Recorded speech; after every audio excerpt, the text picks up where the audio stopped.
Hello viewers, welcome to my YouTube channel. मैं हूं पूजा लूथरा और आज मैं आपके साथ शेयर कर रही हूं एक ऐसा घरेलू उपाय, एक ऐसा देसी नुस्खा जो पुरानी से पुरानी शुगर यानी डायबिटीज़ की बीमारी के लिए भी बेहतरीन इलाज है।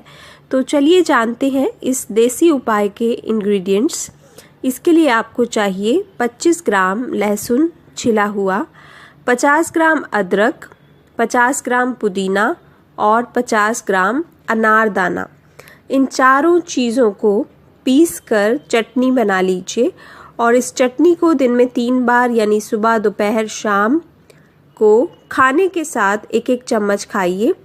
पुरानी से पुरानी शुगर, यहाँ तक कि शुगर की वजह से जिस पेशेंट के जिस्म के किसी हिस्से को काटने की भी नौबत आ गई हो, तब भी ये चटनी बहुत ही फ़ायदेमंद इलाज है, बहुत ही अच्छा इलाज है। तो अगर आपको ये वीडियो अच्छा लगा हो तो प्लीज़ लाइक के बटन पर हिट करना मत भूलिए। इसे सोशल मीडिया पर अपने ग्रुप्स में फॉरवर्ड ज़रूर करें, क्या पता किसी ज़रूरतमंद को समय पर हेल्प मिल जाए।